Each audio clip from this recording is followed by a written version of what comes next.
So hello everyone, this is Mahima Rajput guys and welcome back to my YouTube channel. So आज जो हम topic cover करने वाले हैं उस टॉपिक का नाम है मायोकार्डाइटिस। कल मैंने आपको पेरिकार्डाइटिस के बारे में बताया था। आज हम हार्ट के मिडिल लेयर को कवर करेंगे। हार्ट जो कि 3 लेयर से मिलकर बना है। आउटर मोस्ट लेयर को पेरिकार्डियम बोलते हैं, इनर मिडिल लेयर को myocardium and inner most layer को एंडोकार्डियम बोला जाता है। सो अगर कोई भी इन्फेक्शन या इन्फ्लामेशन होती है हमारे हार्ट के मिडिल लेयर में, उस कंडीशन को मायोकार्डाइटिस बोलते हैं। So myocarditis it is a condition in which there is a infection और the inflammation of the myocardium. ये वो कंडीशन होती है जिसमें इन्फेक्शन या इन्फ्लामेशन हो जाता है हमारे मिडिल लेयर में, मायोकार्डियम लेयर में, causes a swelling and that causes the damage to the heart muscles, जिसकी वजह से स्वेलिंग हो जाती है पेशेंट को, और स्वेलिंग होने की वजह से क्या होता है, इन्फेक्शन होने की वजह से हार्ट की मसल्स डैमेज होना स्टार्ट हो जाती हैं। और हार्ट की मसल्स डैमेज होने की वजह से क्या होता है, प्रॉपर कार्डिक आउटपुट नहीं हो पाता। मतलब जो ब्लड फ्लो होता है, हमारा ब्लड जो हमारे पूरे हार्ट से पूरी बॉडी को सप्लाई होता है, वो कार्डिक आउटपुट डिक्रीज हो जाता है, रिड्यूस हो जाता है हमारा। क्या क्या इटियोलॉजिकल फैक्टर्स होते हैं, मतलब किस वजह से मायोकार्डाइटिस हो रहा है हमें। सो सबसे पहला जो इटियोलॉजिकल फैक्टर आता है मायोकार्डाइटिस में, वो इडियोपैथिक होता है, मतलब अननोन होता है हमारा सबसे पहला फैक्टर। हमें नहीं पता किस वजह से मायोकार्डाइटिस हो रहा है पेशेंट को। जो दूसरा इटियोलॉजिकल फैक्टर आता है वो होता है हमारा किसी भी तरीके के बैक्टीरियल, वायरल या फंगल इन्फेक्शन की वजह से या प्रोटोजोअल इन्फेक्शन की वजह से मायोकार्डाइटिस पेशेंट में हो सकता है। थर्ड इटियोलॉजिकल फैक्टर आता है, इट में also occur in the patient with rheumatic fever. अगर किसी भी पेशेंट को रूमेटिक फीवर या रूमेटिक हार्ट डिजीज है, उस वजह से मायोकार्डाइटिस हो सकता है। इट में also occur in the patient with immunosuppressive therapy and those with infective endocarditis. ये उन पेशेंट में देखने के लिए मिल सकता है जो इम्यूनोसप्रेसिव थेरेपी ले रहे हैं। इम्यूनोसप्रेसिव थेरेपी क्या होती है, जो इम्यूनोसप्रेसेंट होते हैं, मतलब जो हमारी एंटीबॉडीज को कम कर देते हैं, उसकी प्रोडक्शन को कम कर देते हैं हमारी बॉडी में। और इम्यूनोसप्रेसेंट लेते किस कंडीशन में, इम्यूनोसप्रेसेंट उस कंडीशन में लिया जाता है जब कोई भी ऑर्गन ट्रांसप्लांट हमारी बॉडी में हुआ हो, या कोई भी जो टिश्यू है बाहर से, दूसरी बॉडी से, हमारी डोनर की बॉडी से और रिसीवर की बॉडी में डाला जा रहा है। उस टाइम पर क्या होता है कि जब कोई भी फॉरेन चीज़, अब जो ऑर्गन है चाहे वो है तो फॉरेन ही ना, दूसरे पेशेंट, दूसरे डोनर से रिसीवर में ऑर्गन ट्रांसप्लांट किया जा रहा है, तो हमारी बॉडी के लिए क्या होगा, पेशेंट की बॉडी के लिए वो फॉरेन ऑब्जेक्ट है। सो हमारी बॉडी उसके ऑर्गन के अगेंस्ट एंटीबॉडीज बनाना स्टार्ट करती है और उस ऑर्गन को डैमेज करना स्टार्ट करती हैं।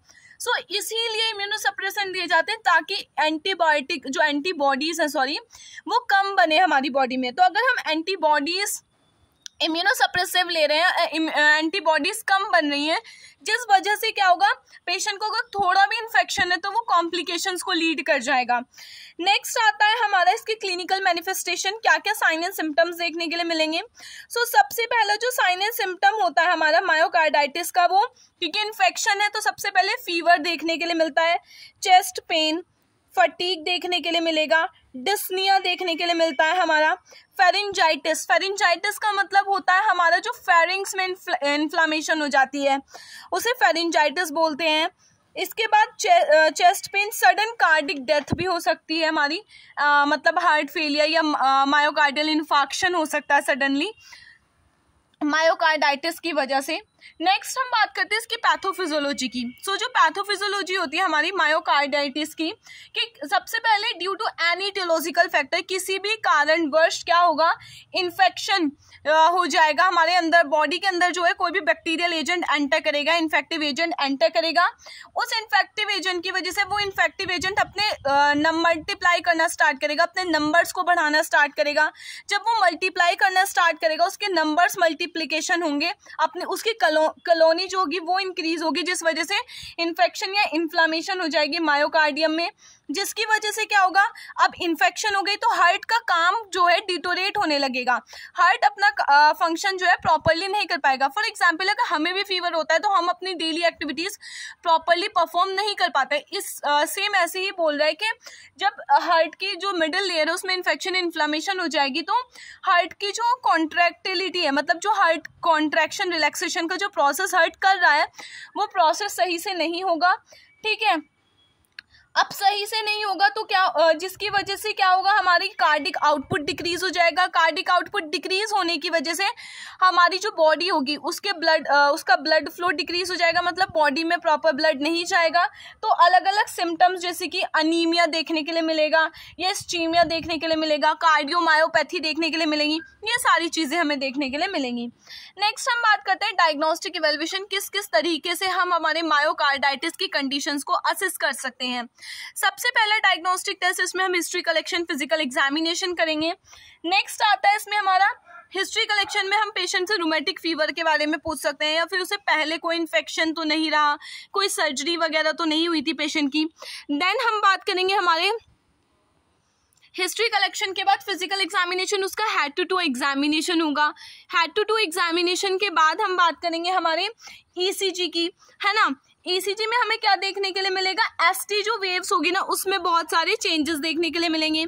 नेक्स्ट हम बात करेंगे इसमें कार्डिक कैथेटराइजेशन करके देख सकते हैं, जिससे हम डिटेक्ट करेंगे कि किसी भी तरीके की ब्लॉकेज वगैरह तो नहीं है हमारे हार्ट में। हम हार्ट की कार्डिक एमआरआई कर सकते हैं, ठीक है। और इसके अलावा लैब टेस्ट कर सकते हैं, जिसमें हम WBC, RBC इन सारी चीज़ों को इवेलुएट करेंगे। देन हमारा मायोकार्डियल बायोप्सी, ये सारी चीज़ें हमारी हो सकती हैं, ये सारे टेस्ट हम परफॉर्म कर सकते हैं हमारे डायग्नोस्टिक इवेलुएशन में। नेक्स्ट जो हम बात करेंगे इसमें मेडिकल मैनेजमेंट की, कि किस तरीके से इसका ट्रीटमेंट होगा। सबसे पहले जो मेडिकल मैनेजमेंट है, क्योंकि हमें पता है ये एक इन्फेक्टिव कंडीशन है, मतलब इसमें इन्फेक्शन हो रहा है पेशेंट को, तो सबसे पहला मेडिकल मैनेजमेंट हमारी एंटीबायोटिक्स ही दी जाएंगी। एंटीबायोटिक्स में हम क्या देंगे, स्पेशल ट्रीटमेंट दिया जाएगा विद एंटीबायोटिक्स लाइक पेनिसिलिन दे सकते हैं हमारा, या फिर सेफालोस्पोरिन, ब्रॉड स्पेक्ट्रम एंटीबायोटिक्स इसमें चल सकती हैं, एरिथ्रोमाइसिन वगैरह चल सकता है इसमें हमारा, ठीक है। इसके अलावा हम हमारे ब्लड के प्रेशर को कम करने के लिए, चेस्ट पेन को रिड्यूस करने के लिए एनाल्जेसिक्स दे सकते हैं, बीटा ब्लॉकर्स दे सकते हैं, कैल्शियम चैनल ब्लॉकर्स दे सकते हैं। ये सारी की सारी मेडिकेशंस जो होंगी हमारी मायोकार्डाइटिस के केस में चलेंगी। नेक्स्ट आता है हमारा इसमें कोई सर्जिकल मैनेजमेंट नहीं होगा, तो इसे हम मेडिकल मैनेजमेंट की हेल्प से ट्रीट करेंगे, एंड देन नर्सिंग मैनेजमेंट की हेल्प से ट्रीट करेंगे। सो एज अ नर्स जब भी पेशेंट हमारे पास आएगा हम उसे रिसीव करेंगे, पेशेंट से IPR मेंटेन करेंगे, उसका हिस्ट्री कलेक्शन, उसका फिजिकल एग्जामिनेशन करेंगे, उसके प्रॉपर वाइटल्स को असेस करेंगे, ठीक है। इसके अलावा पेशेंट की प्राइवेसी को मेंटेन करके रखेंगे, उसे जो भी हम केयर दे रहे हैं उसका प्रॉपर डॉक्यूमेंटेशन होगा, ठीक है। डॉक्टर राउंड्स कंडक्ट होंगे, जिसके बाद जो भी डॉक्टर्स हमें मेडिकेशंस प्रिस्क्राइब कर रहे हैं we are given to the patient. Then हम क्या करेंगे, इसके अलावा मायोकार्डाइटिस के केस में हम सेमी फॉलोअर्स पोजीशन देंगे पेशेंट को चेस्ट पेन को रिड्यूस करने के लिए। इसके अलावा हम फीवर को रिड्यूस करने के लिए उसे क्या कहते हैं, एंटीपायरेटिक एजेंट दे देंगे, ठीक है। इसके अलावा उसे कोल्ड स्पंज भी दे सकते हैं हमारे फीवर को रिड्यूस करने के लिए, उसकी बॉडी के टेम्परेचर को कम करने के लिए। इसके अलावा चेस्ट फिजियोथेरेपी हम परफॉर्म कर सकते हैं, डीप ब्रीथिंग एक्सरसाइजेस के लिए पेशेंट को इनकरेज कर सकते हैं, उसे ईजिली डाइजेस्टेबल डाइट हम दे सकते हैं, हाईली न्यूट्रिटिव डाइट दे सकते हैं। पेशेंट को माइल्ड जो हमारी एक्टिविटीज़ होती हैं, एक्सरसाइज होती हैं, उनके लिए प्रमोट कर सकते हैं। उसे हेल्थ एजुकेशन देंगे regarding the treatment, regarding the disease condition, ठीक है। इसके अलावा हम पेशेंट का प्रॉपर डॉक्यूमेंटेशन करके रखेंगे। इसके अलावा पेशेंट को टाइम टू टाइम पे असेस करेंगे किसी भी कॉम्प्लिकेशन के लिए। इसके अलावा हम क्या करेंगे कि जब भी पेशेंट हमारे पास मायोकार्डाइटिस के साथ आता है, सो हमें ये चेक करना है कि पेशेंट का जो ऑक्सीजन लेवल है वो कितना है। अगर पेशेंट का ऑक्सीजन लेवल कम है तो हम उसे ऑक्सीजन थेरेपी दे सकते हैं। इसके अलावा जितने भी डायग्नोस्टिक प्रोसीजर्स पेशेंट के होंगे उनके लिए पेशेंट को प्रिपेयर करना है हमें, लाइक ब्लड सैम्पलिंग के लिए, ABG एनालिसिस के लिए, ECG के लिए, चेस्ट एक्सरे के लिए, सारे के सारे डायग्नोस्टिक प्रोसीजर्स के लिए पेशेंट को प्रिपेयर करना है। देन हमें पेशेंट के रिलेटिव्स के साथ कंसल्ट करना है रिगार्डिंग उसकी डिजीज कंडीशन के, ठीक है। जो भी डायग्नोस्टिक प्रोसीजर्स का रिजल्ट आएगा उसके रिगार्डिंग हमें पेशेंट की रिलेटिव्स के साथ, जो भी पेशेंट के अटेंडेंट हैं उनके साथ हमें डील करना है। देन हम पेशेंट की अगर कंडीशन में कोई भी चेंज आता है तो हम डॉक्टर्स को बताएंगे। मतलब अगर पेशेंट की कंडीशन में कोई भी चेंज आता है तो हमें डॉक्टर को इन्फॉर्म करना है, उसके पेशेंट को असेस करना है किसी भी एबनॉर्मल सिम्टम्स के लिए। सो ये हम सारा का सारा नर्सिंग मैनेजमेंट मायोकार्डाइटिस के केस में दे सकते हैं। सो ये आज के लिए इतना ही। अगर आपको वीडियो अच्छा लगा हो so please kindly subscribe to my channel and video को लाइक कीजिए, शेयर कीजिए। Thank you so much, bye.